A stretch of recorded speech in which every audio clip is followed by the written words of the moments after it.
memories that only Polaroid could capture as he broke out his faded denim jacket with favorite band patches. He's talking to rock icons in the game, to the new blood, trying to make a name. So turn up the Youth Gone Mild podcast and let the good times blast. Youth Gone Mild podcast. Yeah. Youth Gone Mild podcast. Are your amps up? I hope so, because my mic is on. Welcome everyone to the Youth Gone Mild podcast. I am your host, Gen X Joe. I want to welcome all of my Gen X Marks the Spot podcast followers to the new Youth Gone Mild podcast. When I had mentioned a few weeks back that I was rebranding, and I kicked the Youth Gone Mild podcast off on April 1st, it was not an April Fool's joke. Absolutely not. After 40 episodes in just 5 months of the Gen X Marks the Spot podcast, I had discovered that I was kind of pigeonholing myself by just interviewing rock bands from the 80s and 90s, and I needed to become bigger and better, and that is what I hope I'm doing with the Youth Gone Mild podcast. When I started way back in October with the Gen X Marks the Spot podcast, it was kind of just an experiment for me to see how far I could take it. And believe me, I didn't think it was going to go this far. I hoped it did, but I had no idea.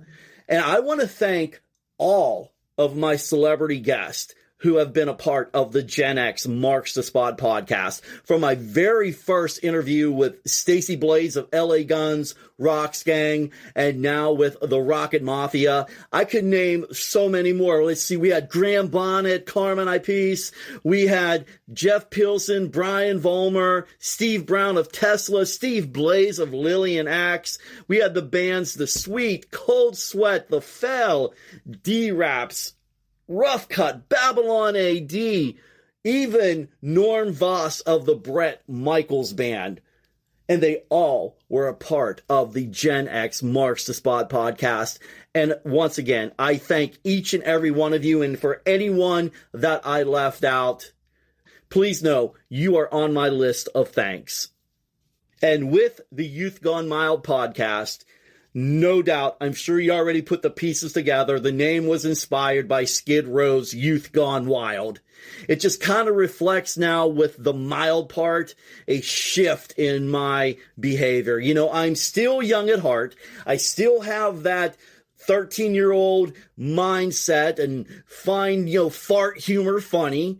But I'm just a little bit milder in my 50s. I think part of that is because I'm a dad now, and my wife asked me to kind of tone it down. But anyway, whatever makes them happy, right? Whatever makes the wife happy. But I'm still going to bring the same energy, a bigger vision, and this is just the beginning.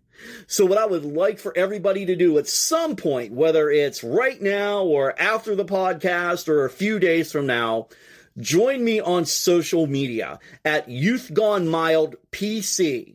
Okay, Youth Gone Mild podcast, but I didn't put the podcast part in there. It's Youth Gone Mild PC on all social medias, Facebook, Instagram, Threads, TikTok, and X. Youth Gone Mild PC. You can also reach out to me at youthgonemildpc@gmail.com if you'd like to be a guest or you have a suggestion, or hit me up on WhatsApp at 724-317-5479. And with the new era of this podcast, The Youth Gone Mild, we have a sponsor, and it is Celebrity Events by Lisa Gandia, where she makes memories that last a lifetime with A-list entertainment for all occasions. And for those of you that don't know, Lisa is the nation's #1 New York-based celebrity booking agent, publicist, CEO, and owner of the event planning business Celebrity Events. She has represented world touring rock stars, celebrities, tribute bands, party bands, singers, songwriters, motivational speakers, and more. If you need Lisa, she is there for you. So if you're looking for a celebrity to book, a motivational speaker, whatever it may be, I can guarantee you Lisa's attention to detail, communication skills, and the ability to troubleshoot if needed, and I highly doubt you would need any type of troubleshooting with Lisa involved. You can reach out to her at CelebrityEventsRocks.com. CelebrityEventsRocks.com. She will actually make you feel like a rock star as well. She tries to make me feel like a rock star, but I'm not quite there yet, Lisa. Not quite there yet. But you're working on me. You're breaking me down a little bit. So, Lisa, want to thank you once again for being the sponsor of the Youth Gone Mild podcast. And kicking off this new era, my first guest on the Youth Gone Mild podcast is Derek Davis, frontman of Babylon A.D. In this debut episode, Derek joins me to talk about his newest single, not from Babylon A.D., but his newest single, Running Man, from an upcoming solo album that is dropping this fall. I was able to catch Derek for about 30 minutes while he was hard at work in the studio prepping the new album. And he and I talked about his newest song, Running Man, and how it's about staying in the game with AI and new technology and all the political nonsense that's going on in the world today. We're just trying to keep ahead, and we're always running, kind of like a chicken with its head cut off, so to speak. All I ask you to do right now is to sit back, kick back, whatever you want to do, recline with myself and Derek Davis of Babylon A.D., as he sets the tone for the very first interview of Season 1, Episode 1 of the Youth Gone Mild podcast. I am Gen X Joe, and we are in the Wherever I May Roam studio. Here is the interview with Derek Davis. I didn't realize how into, like, funk sounds you were with your records. Oh yeah, man.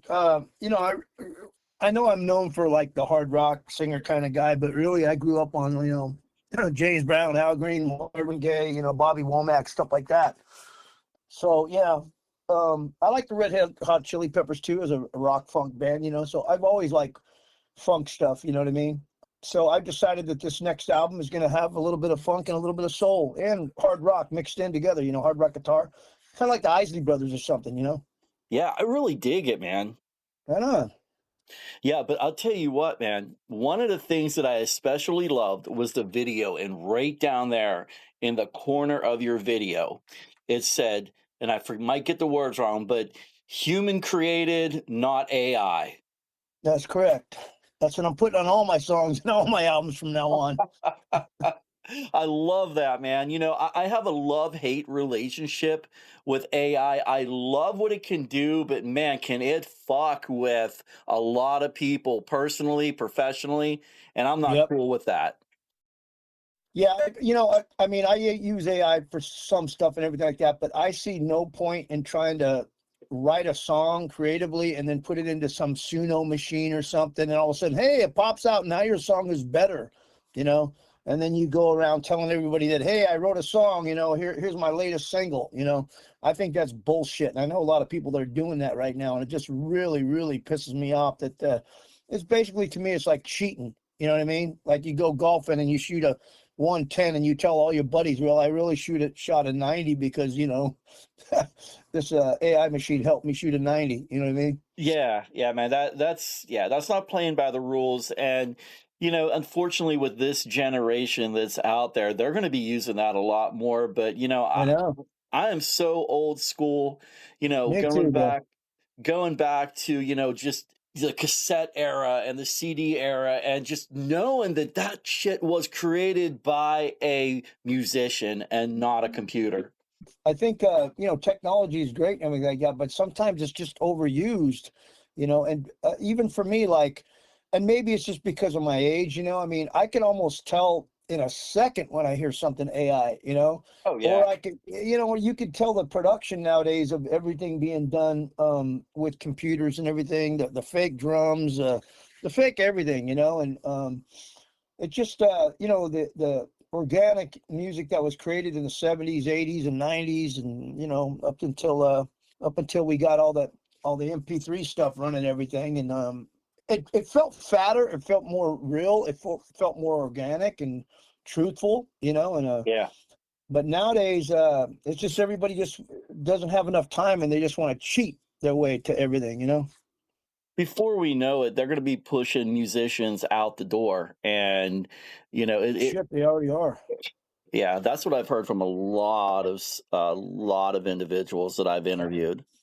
Well, I signed this one-off deal with this record label just to do a song for them, Mhm. and I did the song, but before I did the song, I read the contract and it had in there where they could take my voice and use it as AI, and I said, no, I'll do the song, but take that out, man. I don't want to have nothing to do with my voice or anything that I create to do with AI. It's just, no, I'm not going to do it. So they took it out. But still, I mean, I know a lot of people are doing that, There was something on Apple now where I just hooked up with Apple Podcasts, and it said that Yeah. someone can claim your podcast RSS feed and make it their own.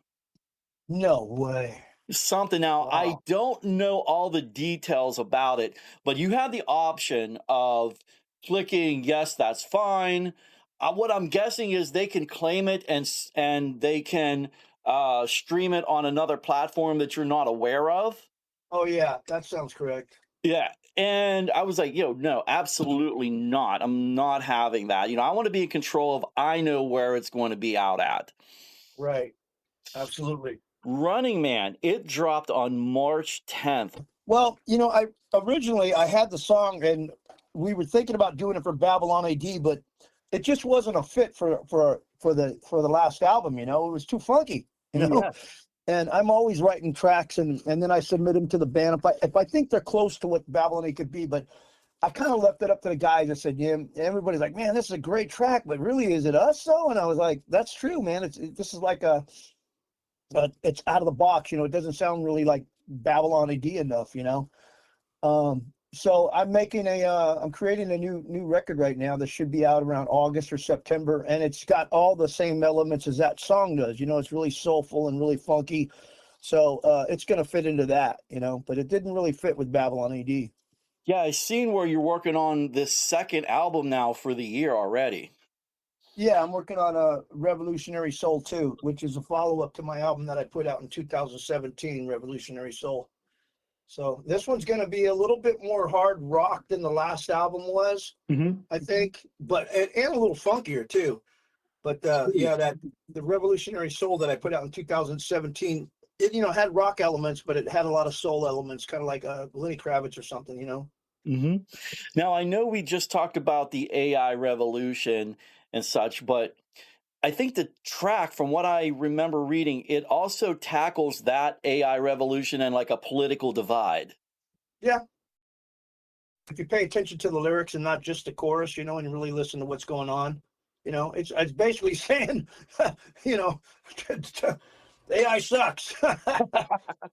And you feel, Running Man, that's the way I felt. I felt like I'm always trying to catch up, I'm always, 15 seconds late to the latest, coolest thing or something like that. You know what I mean? And I kind of think that a lot of people feel that way. It's like, and I'd kind of like to be stuck in time maybe 10 years ago before the AI evolution hit, where everything was a lot slower, you know what I mean? Yeah, man. I'll tell you what, this world is just nonstop right now. If I was a teen or in my 20s now, I don't know how I would even keep up because I'm having a hard time in my 50s. I know. I'm right there with you, brother. I mean, people have told me, you got to get on TikTok. I'm like, man, I'm already on Facebook and Instagram. That's enough time for me. You know what I mean? Oh my gosh, and I'm running this podcast, and if it wasn't for my oldest son helping me out with publishing this and that on there, I couldn't do it. I know. I feel you, bro. Now, one of the coolest things that I love about musicians, and I didn't know this about you, so I apologize in advance, but you played every instrument on the Running Man track. Yeah, I play I basically play every instrument except for maybe saxophone, shit like that. You know what I mean? Right. But keyboards, bass, guitar, lead guitar, rhythm. I write a lot of the songs for Babylon A.D. myself, and then some of the tracks the guys in the band give me. You know, maybe a couple guitar riffs and a drum machine track to go with it or something, and then I'll create it and make it into something.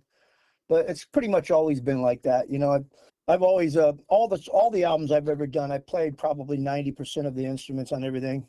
Every once in a while I'll have a guest guy come in. I've had a drummer play on this new album. I've had a couple different drummers because I wanted a more of a funky feel than that I could play. You know what I mean? Mm-hmm. I played kind of straightforward, but I wanted a really funky kind of thing. So I've got 3 different drummers on this new album. I'm in the mixing stages right now, so I should be out around August, September.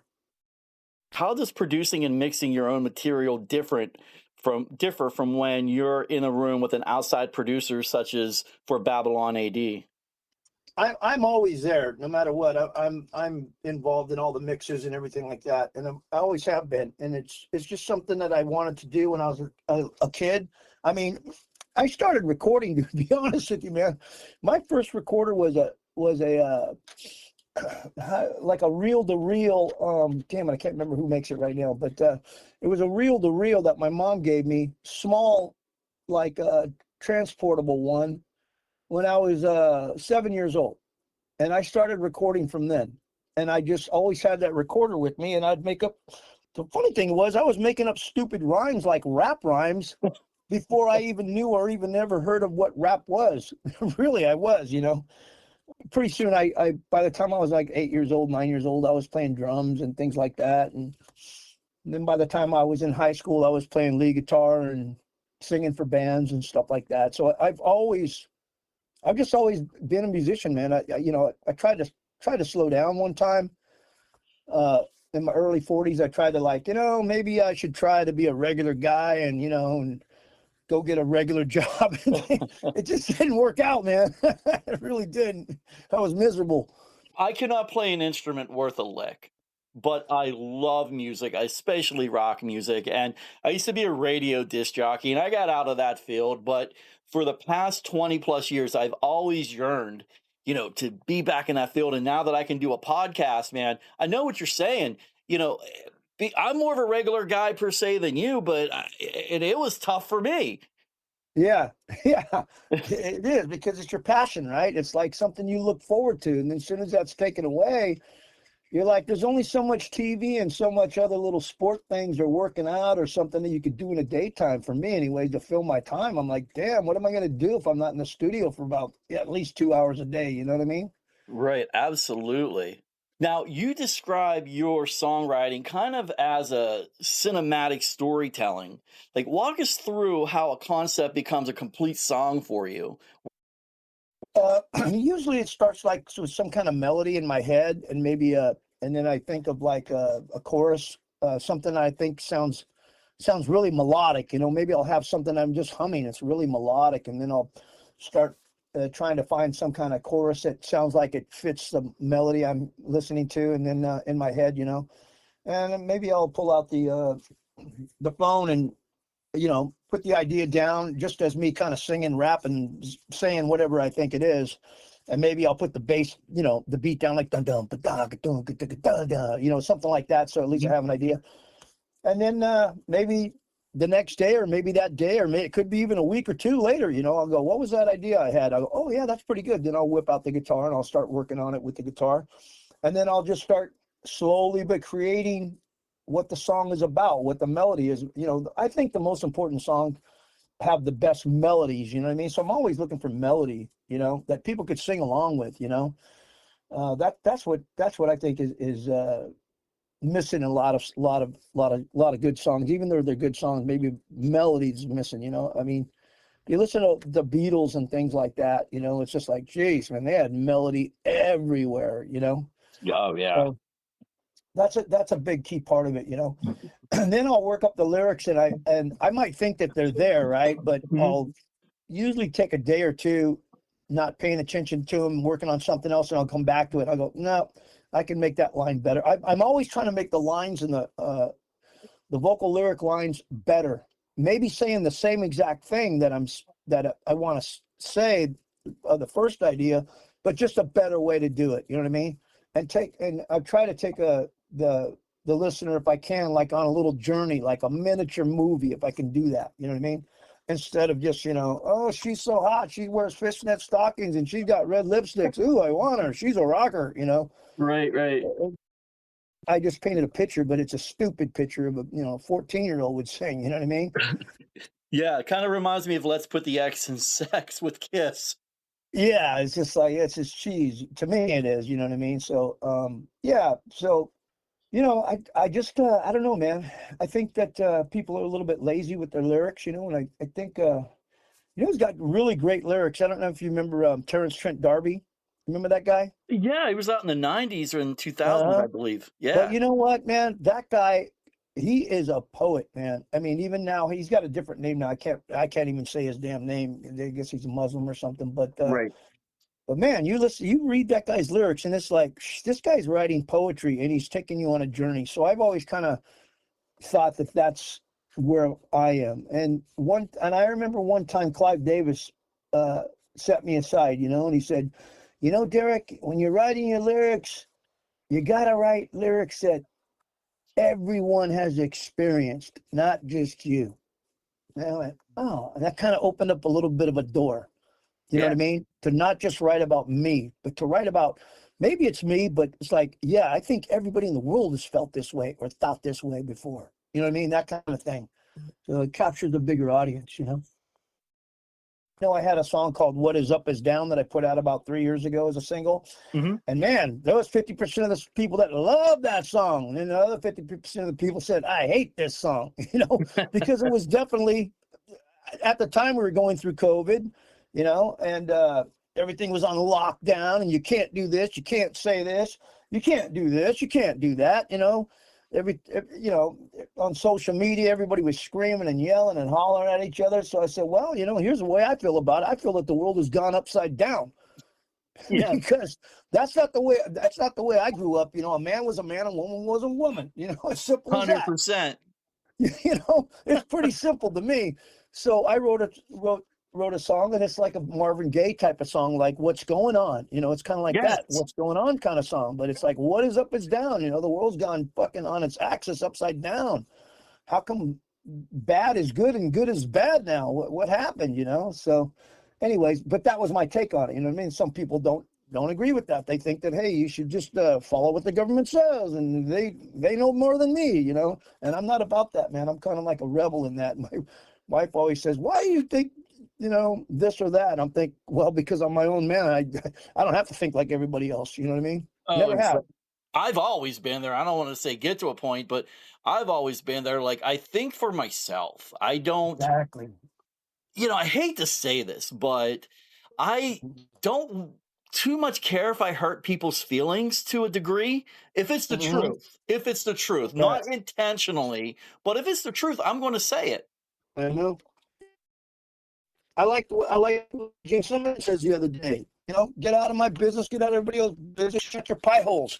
Who gives a shit what you think, or what anybody say, on Facebook and stuff. And he was just saying, everybody just shut their pie hole. Keep it to yourself, man. Nobody wants to know who you voted for or what you think politically. Nobody. So shut up. You know what I mean? Yeah. That's the way I feel. Yeah, I seen that video too, man, and his wife was kind of like, "Oh boy," in the background. Yeah, I didn't see the video. I just read what he said, but I like to shut your pie hole. Nobody gives a shit what you think. Well, unless he re-said that on another show, there's an actual video of it. He was at some type of an award ceremony, and Shannon Tweed's back there, like, just like fidgeting around, like, oh my god, he's gonna. What's he gonna say now? All my friends are gonna hate me. Right? We don't want to go to dinner with you because what Gene said. I mean, it's so ridiculous, man. Yeah, absolutely. Hey, and you know what? It's not that he even earned his right to say that. We've all earned our right just by being in this country to say what we want to say. Right.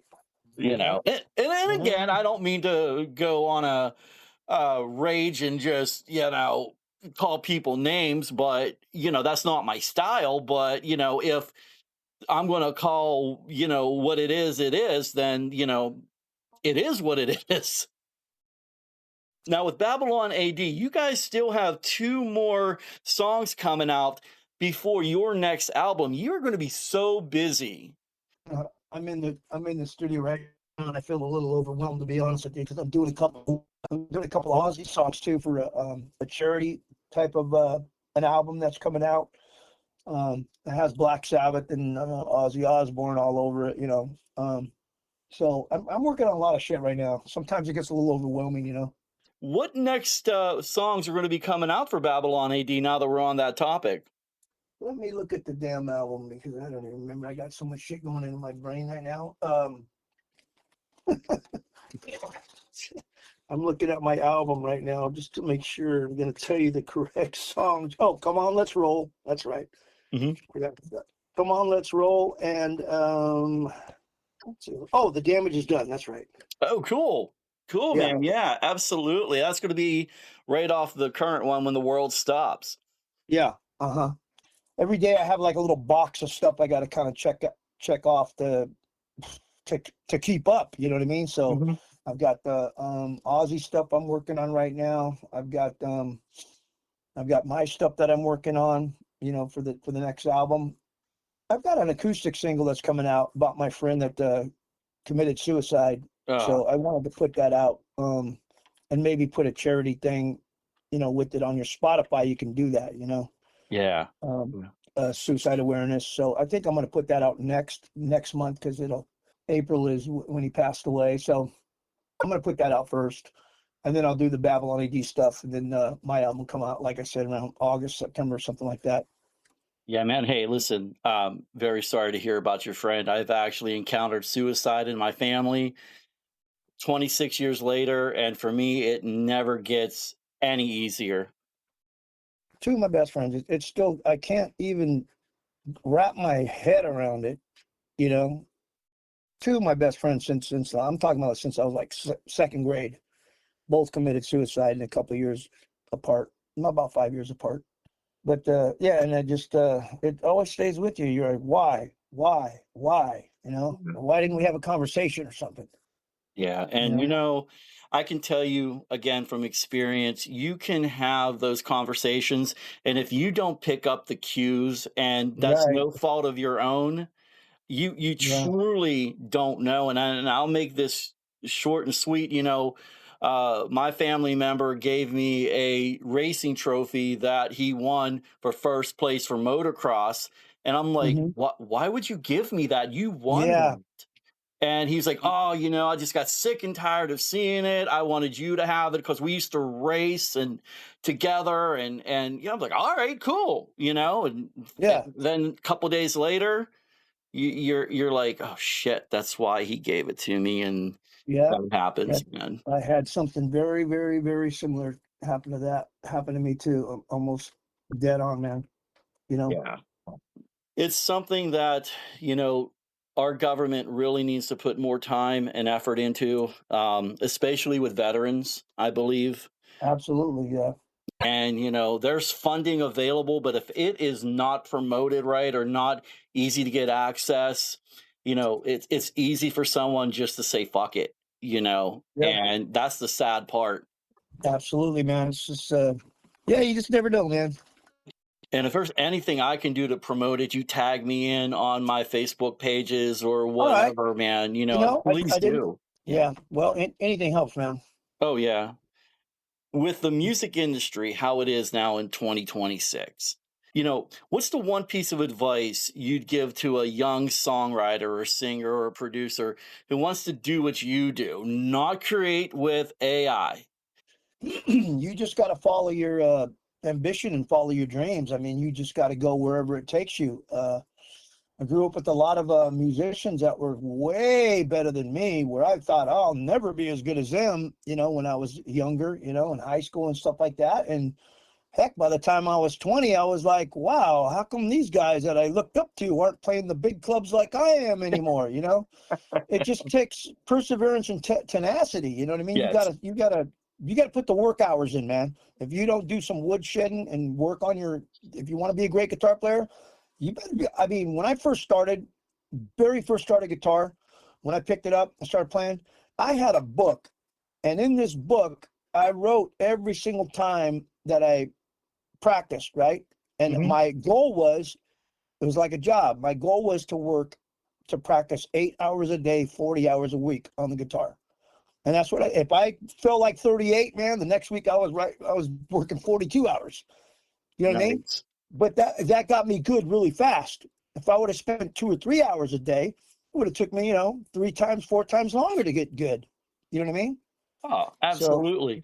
So it's all in what the work you put in, man, is work you get out. Some people get lucky. And next thing you know, they write, 5 or 6 songs, and they've only been playing music for a year and a half or whatever. They're not really that good, but somehow they got lucky because whatever it is, especially with social media nowadays. But, those are the people I think that get the big heads and they learn fast, and it's just most of it's bullshit, the music business anyways, you know what I mean? Yeah. Well, yeah, and I do think it's a lot easier for kids to learn nowadays because you have a teacher all the time with YouTube, right? I didn't have any teachers. I had to learn out of a damn book, and I went to guitar lessons once a week, you know what I mean? So it was a lot different back in those days. I mean, nowadays, man, shit, some kids could start shredding within a year or two. They could start shredding because they could just watch videos all day long and learn how to play Eddie Van Halen. You know what I mean? Right. Yeah. But you know what? There will never be, I don't believe, another Eddie for a very, very long time. No, I don't think so either. With Running Man, if you could reach one person and change something in how they see the world. That's a tough question, man. Oh, no. I'm not Obi-Wan Kenobi, so I Right. on that. I would say, maybe slow down, smell the roses when you can, and take time at your art if you're a musician or whatever you may do in life.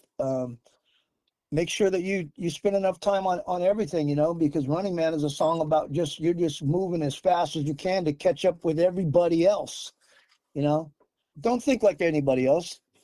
Be yourself, be honest with yourself and try to find out exactly who you are, and don't give a shit what anybody else thinks. I couldn't agree more, man. Now, your Facebook, social media, I know you said you didn't have a lot of accounts out there, but where can they download the new song by you with Running Man and any Babylon A.D.? Well, anybody can go either to my website, Derek Davis Music, or Babylon A.D, .com, whatever, or our Facebook pages, Derek Davis Music Facebook page, or Babylon A.D, or, to download the stuff, of course, you just go to Amazon, put in Babylon A.D, or Spotify, if you want to listen to tracks and everything like that, you just put in Derek Davis, boom, it'll pop up, or Running Man, that'll pop up, pretty much nowadays, anything you put in Google, it's gonna hit, So, well, I want to wish you the best of luck. We're going to wrap this up. I don't want to take time away from your studio time. Thank you. I appreciate it, Joe. I've got a booking agent that's looking into some shows for me as a solo artist going over to across the pond to England in September, October. And then really the next big show, big show that Babylon A.D has is not until February of next year when we do the Monsters of Rock cruise. So, everybody's looking forward to that because it's always fun. But that's the next big show that we have. And then we've got one, I think, in August and here in our hometown in the Bay Area, But yeah, so, I'm working on this record, man. It takes a lot of time, so shows are secondary right now for me. You go and enjoy the rest of your day, and and good luck on that single you're putting out for your friend as well. Thank you, brother. Thank you, All right. man. I appreciate it. Hey, you take care. If Derek's new song, Running Man, has you feeling inspired, just remember, these days, running for us might look a little like a brisk walk, because nowadays, not doing so much running. And if I do, I gotta sit down and catch my breath. That's why I'm a little bit milder nowadays. So I think I got the perfect name for the podcast, the Youth Gone Mild podcast. And getting older, yeah, it kind of slows us down a step. But hey, we are still in the race. I know I'm just pacing myself a little bit smarter. So Derek, thank you so much for being a guest right here. Actually, my very first guest with the Youth Gone Mild podcast. You know, last year, I interviewed Ron Fresky on the Gen X Marks the Spot podcast, lead guitarist of Babylon A.D. You know what? Why not get the whole band? I might as well just go for everyone. What do you think? Planting the seed right there. Come on, guys.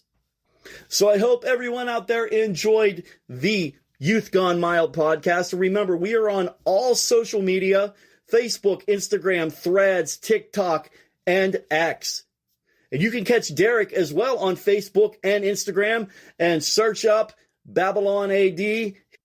Great band. Love them since I was younger, man. If you haven't checked out some of the older material of Babylon A.D., you gotta do it, man. From their very first album with Bang Go the Bells to their sophomore album, not the title of it, but you gotta check out the song Bad Blood, man. Don't forget my sponsor, Celebrity Events by Lisa Gandia. She's your girl, man. Number one New York-based celebrity booking agent, publicist, whatever you need, Lisa's there for you. She is definitely going to make you feel like a rock star yourself. And I just want to say thank you to everyone who listened today for the very first episode of the Youth Gone Mild podcast. More rock stars coming up in the weeks ahead. And remember, rock loud, live proud, peace out. Props everyone for listening. I'm Gen X Joe, and this is the Youth Gone Mild podcast.